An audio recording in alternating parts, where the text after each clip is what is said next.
Hi hello வணக்கம் நண்பர்களே, இது உங்கள் டெப்ஸ் தமிழ். இன்னைக்கு நம்ம 2020 ரிலீஸ் ஆன மெமரிஸ்ட்ன்ற ஒரு கொரியன் டிடெக்டிவ் சீரியஸோட 14வது எபிசோடு தான் பார்க்க போறோம். நான் போன எபிசோட் வீடியோ லிங்கோட கமெண்ட் ஒன்று பார்த்தேங்க. நாங்கடா கதை இது கங்கா யமுனா சரஸ்வதி மாதிரி போய்கிட்டே இருக்கு அப்படின்னு. அதானங்க உண்மையும் கூட. சீரியஸை எங்க ஆரம்பிச்சானுங்க? பெண்களை கடத்தி யாரோ கொலை பண்றாங்க. அதுல ஹீரோவுக்கு வேண்டப்பட்ட பொண்ணையும் கடத்திட்டாங்க. யாருன்னு தேடி போனா லீடர். சரி, அதோட கதை முடிஞ்சுது. இல்ல அதை நோக்கி கதை டிராவல் ஆகுன்னு பார்த்தா அந்த லீடரையும் அவனை ஒருத்தவன் கொன்னான். அடுத்தடுத்து லீடர் மாதிரியே யாரெல்லாம் தப்பு பண்ணிட்டு அதுக்கான தண்டனை அனுபவிக்காம இருக்காங்களோ அவங்களையா பார்த்து கொன்னு குவிச்சிட்டு இருந்தாங்க. இதை பத்தி ரிசர்ச் பண்ணும்போது இப்ப மட்டும் இல்ல ராஜா, 1999லயும் இதே மாதிரி 6 கொலைகள் நடந்திருக்கு. அப்ப பிரசன்ட் பாஸ்ட் ரெண்டுலயும் கொலை பண்ணது ஒரே ஆளா தான் இருப்பான்னு நினைச்சா நஹி. 1999ல கொலை பண்ணது போட்டோகிராஃபர், இப்ப கொலை பண்ணிட்டு இருக்கிறது இரேசர்னு ஒருத்தவன். ஆனா போட்டோகிராஃபர் என்னமோ இரேசரோட கூட்டாளி தான். கூடவே போன எபிசோட்ல மூன்சுள்ளன்றவனும் இரேசரோட கூட்டாளின்னு தெரிய வந்துச்சு. பட் இரேசருக்கு சூப்பர் பவர் இருக்குன்ற ஒரு மேட்டரை தவிர்த்து அவன் யாரு, எதுக்காக இந்த கொலையை பண்றான், அவன் மோட்டிவ் என்னன்னே தெரியலையே. எப்படியோ அதிர்ஷ்டவசமாங்க போன எபிசோட்ல ஹீரோ பொலிட்டிஷியனோட ஃபேமிலி ட்ரீயை கண்டுபிடிச்சதும் ஓ இதுதான் இரேசரோட மோட்டிவா அப்படின்னு ஒரு விளக்கத்தை கொடுக்க வந்தாப்புல படுபாவி பசங்க அப்படியே எபிசோட முடிச்சிட்டானுங்கல்ல. இதுக்கப்புறம் ஹீரோ கண்டுபிடிச்ச விளக்கம் தாங்க இந்த எபிசோடோட கதை. வாங்களேன், இந்த எபிசோட்லயாச்சும் இரேசர் யாருன்னு தெரிஞ்சுதா? அதுக்குள்ள வச்சிருக்க ட்விஸ்ட் அண்ட் டர்ன்ஸ் எல்லாம் என்ன வீடியோக்குள்ள போய் பாத்துருவோம். சோ 14வது எபிசோடுக்குள்ள பக்குவமா நுழைஞ்சா ஹீரோட வாய்ஸ் ஓவர்ல போட்டோகிராஃபரோட சின்ன வயசு பிளாஷ்பேக் ஓடிட்டு இருக்கு. ஹீரோ தான் போட்டோகிராஃபரோட மெமரியை ஸ்கேன் பண்ணிட்டாரு இல்லீங்களா? அப்படி ஸ்கேன் பண்ண போட்டோகிராஃபரோட 57 வருஷ வாழ்க்கையில அவன் சந்தோஷமா இருந்ததுன்னு பார்த்தா கொஞ்ச நாள் தாங்க. அதுவும் 7 வயசு வரைக்கும் அவன் அம்மா கூட இருக்கும்போது. அவங்க அம்மா ஒரு சாமியாடி தான். ஒரு நாள் அம்மாவும் பையனும் வெளியே போயிட்டு வீட்டுக்கு வந்துட்டு இருக்கப்போ வீட்டுக்கு வெளியே சோக்கா ஒரு கார் நிக்குது. உடனே போட்டோகிராஃபரோட அம்மா, தம்பி இந்த காசை புடி, உனக்கு என்ன வேணுமோ கடையில வாங்கி சாப்பிட்டு பொறுமையா வா சரியா அப்படின்னு வேக வேகமா பையனை அனுப்பிட்டு உள்ள ஓடுறாங்க. இவன் கொஞ்ச நேரம் கழிச்சு வீட்டுக்கு வந்தா வீட்டுக்குள்ள இருந்து ஒரு வயசான ஆள் வெளியே வராரு. உள்ள இருந்தே இவனோட அம்மாவோ ட்ரெஸ் எல்லாம் அட்ஜஸ்ட் பண்ணிட்டு இருக்காங்க. அப்படின்னா இவங்க 2 பேருக்குள்ள ஒரு கனெக்ஷன் இருக்குன்னு தானே அர்த்தம். அதோட வெளியே வர தாத்தா யாரு தெரியுங்களா? போன எபிசோட்ல போட்டோகிராஃபரோட அம்மா சாமி ஆடிட்டு இருந்தாங்க. அங்க ஒரு ஃபேமிலியே நின்னுச்சு. அதுல ஒரு பொண்ணு மட்டும் தனியா கழண்டு வந்து அதுக்கப்புறம் போட்டோகிராஃபர் எல்லாம் ஆளுங்களை வச்சு அடிச்சு துவைச்சா பாருங்க. அந்த வில்லி பொண்ணோட ஃபேமிலி தான். இன்னும் தெளிவா சொல்லணும்னா அந்த ஆள் வில்லியோட அப்பா. இந்த கோவத்துல தான் வில்லியும் அவ அம்மாவும் சேர்ந்து போட்டோகிராஃபர் அம்மாவை கொன்னுட்டாங்களோ என்னவோ. எப்படியோ அவர் பாசமா போட்டோகிராஃபர் கிட்ட வந்து கொஞ்சம் காசு கொடுத்துட்டு போனதும் நைட்டு போட்டோகிராஃபரும் அவன் அம்மாவும் பேசிக்கிறாங்க.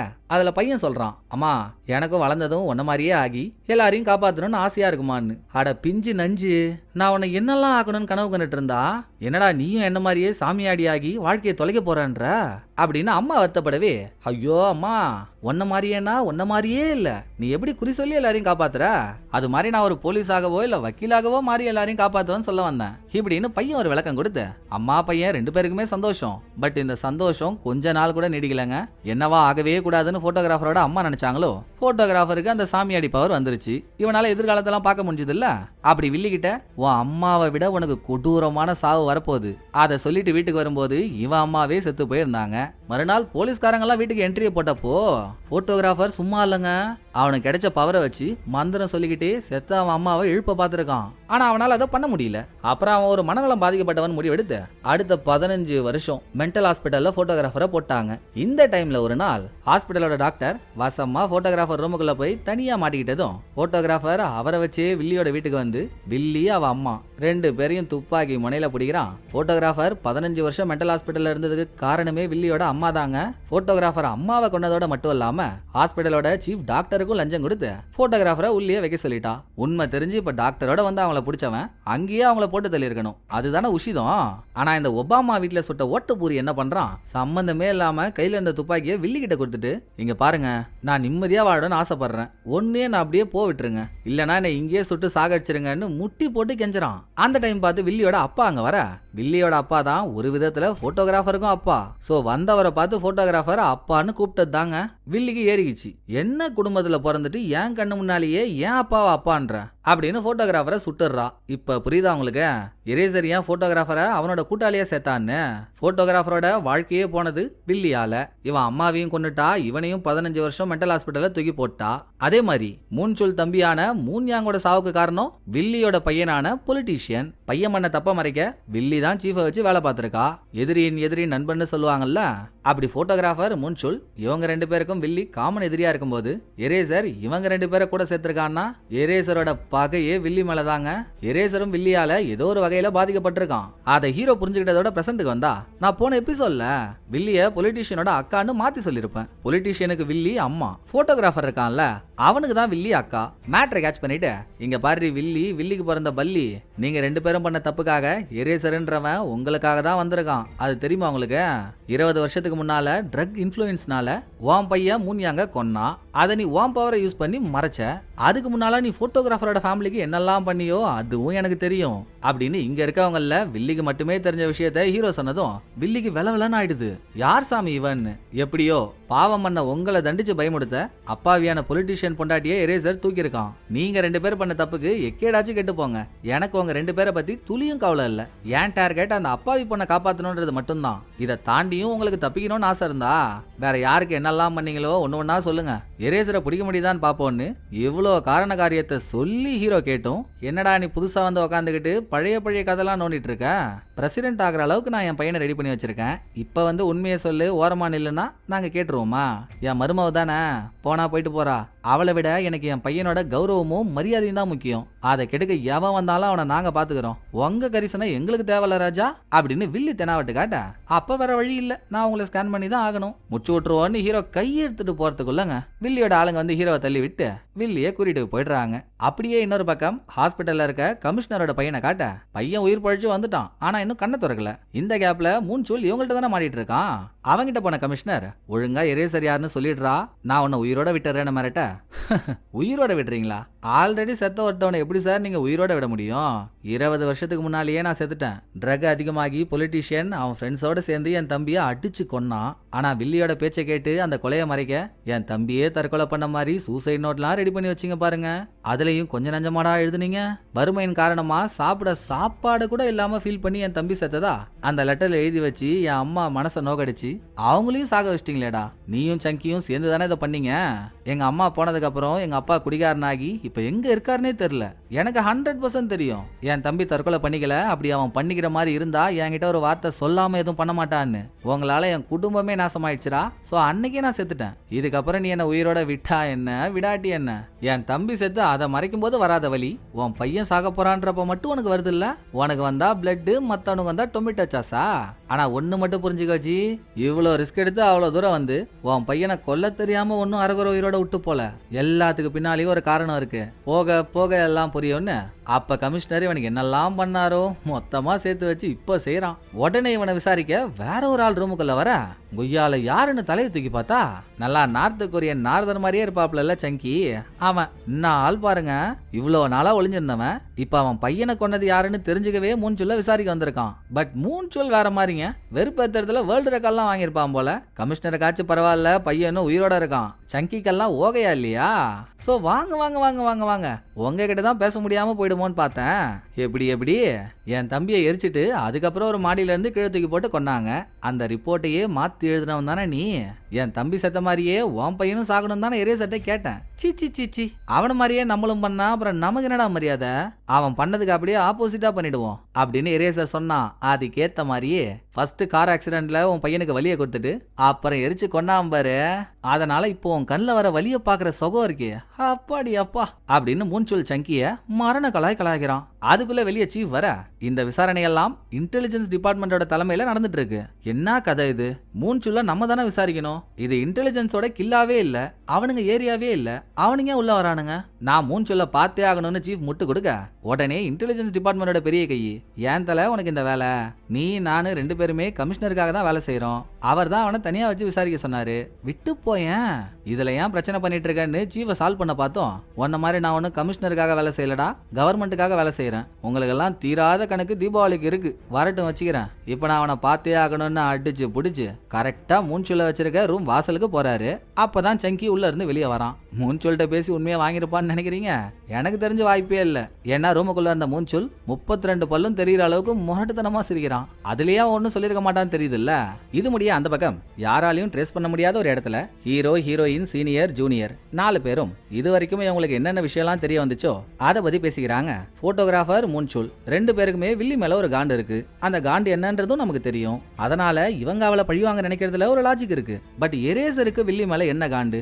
எதுக்காக அவளுக்கு ஆகாத 2 பேரை கூட சேர்த்துக்கிட்டு இவ்வளவு தரம் பண்றான்? ரெண்டாவது மூன்யாங் கொல்லப்பட்டான்ல, அப்ப 7 பசங்க மட்டும் இல்லாம 8ஆவதா ஒரு ஆள் இருந்தான். அவன் தான் பொலிட்டீஷியன், கேங்குக்கே லீடர். அவன் தான். அவன் சொல்லிதான் மூன்யாங்கோட கொலையே நடந்துச்சு. ஆனா அடுத்து 7 பசங்க வேர் ஹவுஸ்ல சாகும்போது அங்க பொலிட்டீஷியன் இல்ல. பையனை காப்பாத்த அவன் அம்மா அவனை வெளிநாட்டுக்கு அனுப்பிட்டு இருக்கு. எல்லாம் ஓகே. ஆனா போட்டோகிராஃபரோட வாழ்க்கையில நடந்ததா இருக்கட்டும், மூன்சொல்லுக்கு நடந்ததா இருக்கட்டும், இதெல்லாம் பல வருஷத்துக்கு முன்னால, 20 வருஷத்துக்கு முன்னாலே வைங்களேன். பழி வாங்கணும்னா அப்பவே வாங்கியிருக்கணும்ல. ஏன் 20 வருஷம் எதுவுமே பண்ணாம எரேசர் இப்ப வந்து வேலையை காட்டுறான்? இது முதல் கேள்வியா? ரெண்டாவது கேள்வி, தான் அம்மாவை ஒருத்தி கொன்னுட்டா, தன்னோட வாழ்க்கையில 15 வருஷத்தை மென்டல் ஹாஸ்பிட்டல்லே போட்டு வீணாக்கிட்டா. அப்படிப்பட்ட ஒருத்தியை பார்க்கும்போது பார்த்த உடனே கொல்லணும்ல. ஏன் போட்டோகிராஃபரை அதை பண்ணாம துப்பாக்கியை வில்லிக்கிட்டே கொடுத்து வேணும்னா நீ என்ன கொண்டுக்கோன்னு சொன்னா? அந்த கேள்வியை ஹீரோயின் கேட்கும்போது இதுக்கான பதில ஹீரோ சொல்றாரு, வேற என்னம்மா, அதான் போட்டோகிராஃபருக்கு முதல் முறையா ஃபியூச்சரை பார்க்குற பவர் வந்ததும் அப்பவே வில்லிக்கிட்ட சொன்னான்ல, உன் அம்மாவை விட நீ மோசமானவ, இருக்கிறதுலயே மிக கொடூரமான சாவு உனக்கு வரப்போகுதுன்னு. ஸோ வில்லியோட எதிர்காலம் அவ எப்படி சாக போறான்றது இவனுக்கு தெரிஞ்சிருக்கு. அதே எதிர்காலத்தை திரும்ப ஒரு தடவை மென்டல் ஹாஸ்பிட்டல்ல இருக்கும்போது பார்த்ததுக்கு அப்புறம் தான் நம்ம சுட்டா கூட இவ ஈஸியா சிம்பிளா செத்துருவா. பட் இவ எதிர்காலத்தை நம்ம பார்த்த மாதிரி செத்தா துட்டி துடிச்சு சாவா. அவ அப்படியே சாகட்டும்ன்றதுனால விட்டுருக்கலாம் இப்படின்னு ஹீரோ சொல்லிட்டு இருக்கும் போதே இன்னொரு பக்கம் ரிப்போர்ட்டர் பொண்ணு இருக்காளே, ஆபீஸ்ல இருக்க அவளை காட்டுறாங்க. போன எபிசோட்ல தான் ஜூனியர் ஹீரோவை பத்தி சொல்லி உருகுன்னு உருகுனால இவகிட்ட.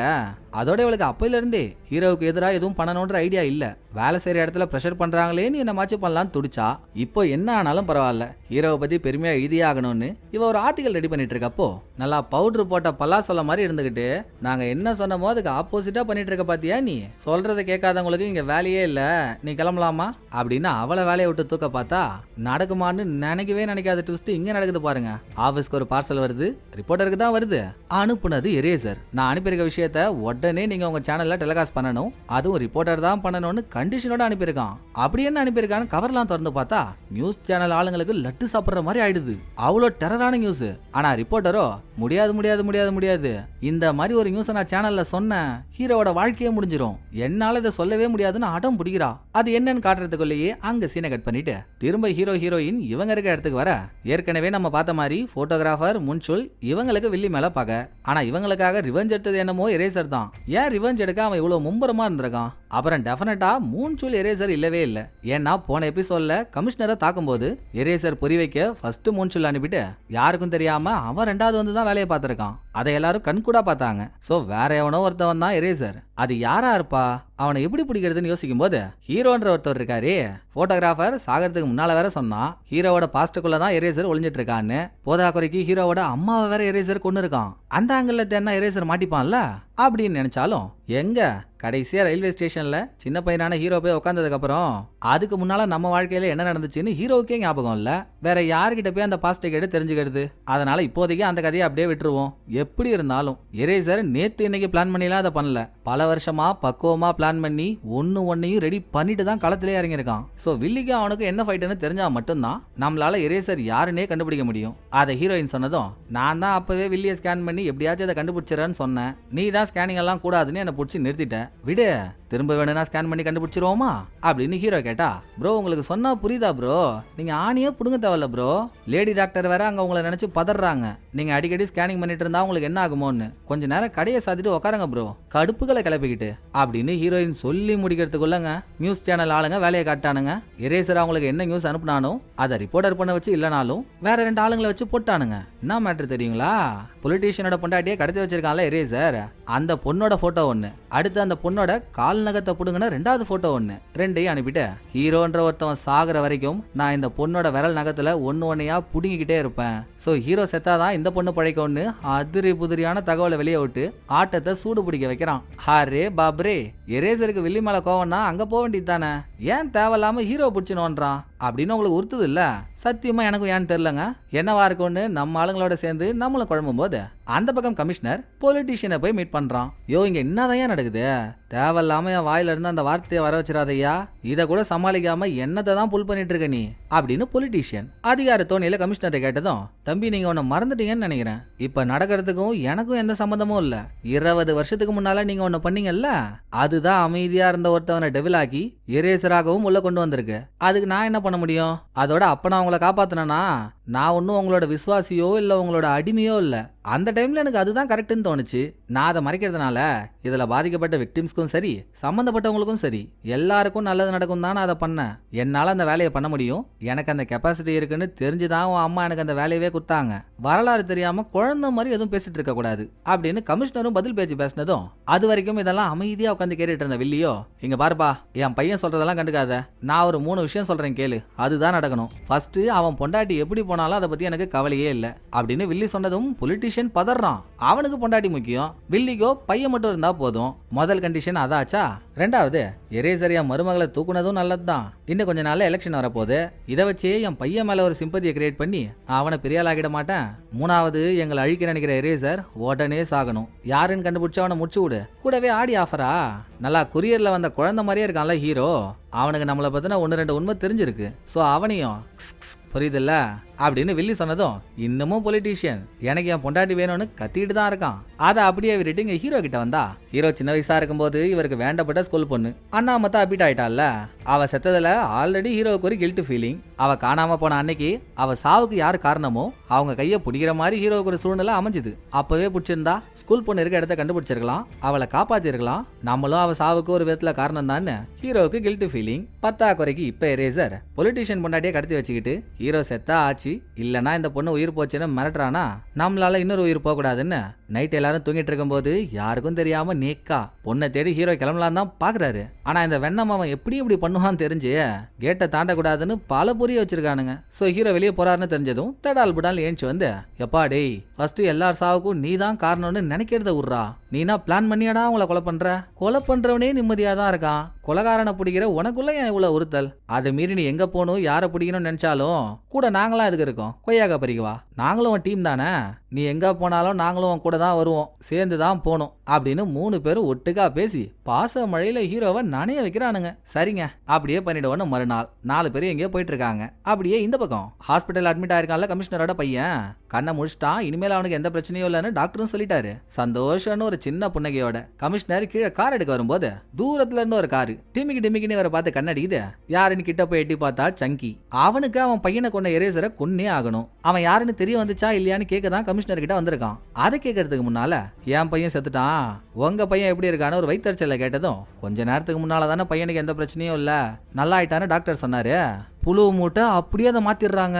இன்னுமே என் பையன் கிரிட்டிக்கலா தான் இருக்கான், என்ன பண்றது எல்லாம் விதி அப்படின்னு கமிஷனர் ஒரு ஆக்டிங்க போட, சரின்னு சங்கி எரேசரை பத்தி கேட்கும்போது கமிஷனர் ஹீரோவை கொத்து விட்டுறான். ஹீரோ எரேசரா இருப்பான்னு கமிஷனருக்கு சந்தேகம்லாம் இருந்துச்சுதான். பட் போன எபிசோட்ல ஹீரோ கூட இருக்கும் போதே தானே எரேசர் வந்து வேலையை கட்டு போனா.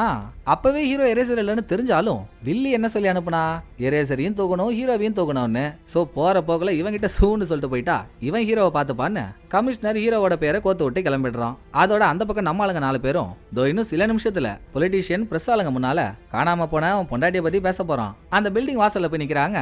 1 2 வெளியே அவ்வளோ தடைக்கல்லு, அதெல்லாம் படிக்கலாம் மாத்துறதுக்குள்ளேயே பாதி ஆயுசு போயிடும் போலயே. நியூஸ் சேனல் ஆளுங்க, இன்டெலிஜென்ஸ் ஆளுங்க, 10 குறைக்கு ஹீரோயினோட டீம் வேற அங்க வந்திருக்கு. இதெல்லாம் வண்டியை பார்த்தே ஹீரோயின் கண்டுபிடிச்சிடறாளா. இன்னொரு பக்கம் ஆபீஸ்ல இருந்த ரிப்போர்ட்டரை இவளை வெளியே விட்டா ஹீரோவை காப்பாத்த ஒண்ணு கிடக்க ஒண்ணு பண்ணிக்கிட்டே இருப்பா, இவளை இங்கேயே புடிச்சு போட்டாதான் உண்டுன்னு ஹவுஸ் அரெஸ்ட் தானே கேள்விப்பட்டிருக்கோம். இவளை ஆபீஸ் அரெஸ்ட் பண்ணி அங்கேயே வச்சிடறானுங்க. அங்க அப்படின்னா இங்க பொலிட்டீஷியன் வெளியிட்ட, அம்மா எனக்கு என் பொண்டாட்டி ரொம்ப முக்கியமா, அவ மட்டும் தனியா இருந்தா கூட பரவாயில்ல, அவ வயித்துல என் குழந்தை வளருது இல்லம்மா, அப்ப அவங்க முக்கியம் தானே, சோ அவளை காப்பாத்த என்ன மாச்சு பண்ணுமான்னு கெஞ்சுறான். நல்லா 12 புள்ளி கோலத்துல போட்ட பயந்த நண்டு மாதிரி ஒரு மூஞ்ச வச்சுக்கிட்டு, ஏன்டா பொண்டாட்டி பொண்டாட்டின்னு அலையிற, அவ உன்னை விட்டு போனவ தானே, நமக்கு எப்போ எது நடந்தாலும் நம்ம கூடவே யார் இருக்காங்களோ அவங்கள பத்தி மட்டும்தான் ராஜா கவலை பண்ணோம், விட்டு போனவ கெட்டு போனா தட்டி விட்டு போய்கிட்டே இருக்கணும் அப்படின்னு வெளியே உபதேசம் பண்ணிட்டு இருக்கப்போ மூஞ்சிலோட ஆள் இங்க தானே வேலை செய்யறா. எதர்ச்சியா டீ எடுத்துக்கிட்டு உள்ள வராங்க. இதோ பாரு, இந்த பொண்ணெல்லாம் விசுவாசமா நம்ம குடும்பத்துக்காக வேலை செய்யுது இல்ல, இதுக்காக ஏதாச்சும் ஒண்ணுனா கூட கவலைப்படலாம். நாம சொல்றேன்னு வில்லி திடீர்னு அவளை உள்ள இழுக்க அவளுக்கு பதட்டம் ஆயிடுது. இது சரியான ஆட்டம் பாமாச்சு, இதை எப்படா தூக்கி அக்கல்ல வச்சுக்கிறதுன்னு. சோ என்ன சொல்றதுன்னு தெரியாம அவ முழிச்சா உடனே வில்லி இவ ஆள் ஒருத்திக்கிட்ட அவன் மொழியே சரியில்லை போடுறான்னு சொன்ன அடுத்த செகண்டே அவன் விறுவிறுன்னு அந்த பொண்ணை கொலை பண்ண வரான். பட் எதுவும் நடக்கல. பாத்தியாடா மகனே, நான் சொன்ன வார்த்தைக்கு உழுந்தடிச்சு ஓடி வரான் பாரு, அதுதான் விசுவாசம். கூட்டிட்டு போடா அந்த பொண்ணை அப்படின்னு அவங்க 2 பேரும் வெளியே அனுப்பிட்டு, நல்லா கேட்டுக்கோடா, வாய்ப்பு எல்லாருக்கும் எப்பவும்லாம் வராது, ஒரு தடவை தான் வரும், புடிச்சு போட்டுக்கணும். இப்ப அது உனக்கு வந்திருக்கு, நம்மளை விட்டு ஒண்ணு போதுன்னா போயிட்டு போகுது. போனதை வச்சு நமக்கு தேவையானதை எப்போ எப்படி எடுத்துக்கலான்றத நம்ம தான் முடிவு பண்ணி நம்ம கிட்ட வர வைக்கணும். உன் பொண்டாட்டி போயிட்டான்னு நினைச்சு ஏன் கவலைப்படுற? அது மூலியமா ஒரு சிம்பத்தியை ரெடி பண்ணி நான் எழுதி கொடுத்ததை அப்படியே பிரஸ் மீட்ல பேசிட்டேன்னு வையேன், நீ எந்த இடத்துல நிக்க போறன்னு மட்டும் பாரு அப்படின்னு இந்த அம்மா டிசைனா ஊசி போட்டுட்டு இருக்க. இன்னொரு பக்கம் பிரஸ் மீட் நடக்க போற இடத்துக்கு கூட்டத்தோட கூட்டமா மாஸ்க் போட்டுக்கிட்டு ஹீரோ நுழையலான்னு பார்த்தா, இந்த இன்டெலிஜென்ஸ் இன்ஸ்பெக்டர் இருக்கான்ல, அவன் ஹீரோவை பார்த்துட்டான். ஸோ அவன் ஆளுங்களும் ஹீரோவை துரத்த லிஃப்ட் ஏறி ஹீரோ மேல போனா, மேலன்னு லிஃப்ட் வரல. பட் லிஃப்ட் திறந்து ஹீரோ வெளியே வந்துட்டாலே போட்டு தள்ளுறதுக்கு ஹீரோயினோட டீமே கையில துப்பாக்கியோட வெயிட் பண்ணிட்டு இருக்கு. எல்லாம் கமிஷனரோட வேலை தான். ஹீரோ தான் எரேசர்ன்றதுக்கு என்ன ஆதாரம் இருக்கு? ஆதாரத்தை காட்டினாதான் எங்க ஆளுங்கள்ட்ட சொல்லி நான் ஷூட் பண்ணவே சொல்லுவேன் அப்படின்னு சீஃப் கேட்டும், நான் சொல்றத பண்றான் மாங்கா, எப்ப பார்த்தாலும் பதில் கேள்வி கேட்டுக்கிட்டு, அவன் தான் எரேசர், சுட்டு புடிங்க அப்படின்னு கமிஷனர் ஒக்கே வார்த்தையில வேலையை முடிச்சிட்டான். இது நடக்க கூடாதுன்னு ஸ்ட்ரெயிட்டா சீஃப் கிட்ட போன ஹீரோயினும், அநியாயமா இல்ல உங்களுக்கு? அவன் என்ன தாலிபான் தீவிரவாதியா? நம்ம கூட ஒன்னோட ஒன்னா மண்ணோட மண்ணா சேர்ந்து வேலை செஞ்ச போலீஸுங்க. அவனை பிடிச்சி விசாரிக்க செய்யாம இவ்வளோ சீக்கிரமா சுட்டு பிடிக்க சொல்றதுலயே தெரியல இதுல ஒரு உள்குத்து இருக்குன்னு. ஷூட்டிங்கை நிறுத்த சொல்லுங்க சார் அப்படின்னு ஹீரோயின் பேசிட்டு இருக்கா. லிஃப்ட்டும் ஓப்பன் ஆகுது. ஆனா இவங்க நினைச்ச மாதிரி உள்ள இருக்கிறது ஹீரோ இல்லைங்க. ஹீரோ மாதிரி வேஷம் போட்டுக்கிட்டு ஜூனியர் வந்திருக்கான். அப்ப ஹீரோ எங்கடா போனாருன்னு பார்த்தா, இவனுங்களை இந்த பக்கம் டைவர்ட் பண்ணி விட்டு அந்த பக்கம் பொலிட்டிஷியன் பிரஸ் ஆளுங்கள்ட்ட ரொம்ப நேரமா கதையா விட்டுட்டு இருக்கான். இரேசர்ட்ட பேசுற மாதிரி, ஐயா உங்களுக்கு என்ன வேணும்னாலும் தனிப்பட்ட முறையில என்கிட்ட இருந்து எடுத்துக்கோங்க ஐயா, அது என் உயிரா இருந்தாலும் பரவாயில்ல, என் பொண்டாட்டியை மட்டும் விட்டுருங்க, இந்த நாட்டுக்காகவும் நாட்டு மக்களுக்காகவும் நான் எது வேணும்னா பண்ண ரெடி, நான் இந்த பதவியே கூட விட்டு கொடுத்துட்றேனே அப்படின்னு வில்லி எழுதி கொடுத்தத அப்படியே படிச்சு முட்டி போட்டு ஒரு ஆக்ஷன் பண்ணிட்டு இருக்கப்போ பின்னால வந்து ஒருத்தவங்க இவன் மேல கை வைக்கிறாங்க. யாரு? ஹீரோவே தான். ஸ்கேனிங் ஆரம்பிச்சிட்டாரு. ஆனாங்க இப்ப ஹீரோ ஸ்கேன் பண்ணும் போதும் காது கொய்யன்னுது, உடம்பு என்னமோ ஒன்னு பண்ணுதுதான். அதை மீறியும் பொலிட்டீஷியனோட மெமரி மொத்தத்தையும் உறிஞ்சு எடுத்துட்டு சம வெறியா வர்றாரு. பொலிட்டீஷியன் அப்படி என்னமோ ஒன்னு பண்ணிருக்கான். வந்த வெறியில பொலின்னு அவனுக்கு ஒன்று கொடுத்துட்டு அவளுங்க ஹீரோவை பிடிக்க வரும்போது சின்ன துப்பாக்கி ஒன்று ஹீரோ கிட்ட இருக்கு. அதை பார்த்து அவனுங்க பயந்து நிக்கிறானுங்க. இதோட சில சீனுக்கு முன்னால ரிப்போர்ட்டர் ஆபீஸ் அரெஸ்ட்ல வச்சதை பார்த்தோம்ல, அவன் இங்க வந்து ஹீரோவை கூட்டிட்டு போறா. எப்படின்னு தெரியல. கூடவே சீனியரும் இவங்க கூட வந்து ஜாயின் பண்ணிடுறாரு. கீழே பார்க்கிங் வரைக்கும் ஹீரோவை கொண்டு வந்துடுறாங்க. சீனியர் துரத்திட்டு வந்த ஆளுங்களை சமாளிக்க பின்னால போயிடுறாரு. ரிப்போர்ட்டர் கார் எடுத்துட்டு வரேன்னு கார் எடுக்க போறா. ஹீரோ வேற மெமரி ஸ்கேனிங் பண்ணதுல கிறுகிறுன்னு இருக்காரு. ஒன்னும் செல்ஃப் எடுக்கல. சப்போஸ் இவருக்கு ஏதாச்சும் ஆகிறதுக்குள்ள பார்த்த விஷயத்தை ஹீரோயின் கிட்ட சொல்லி ஆகணுமே.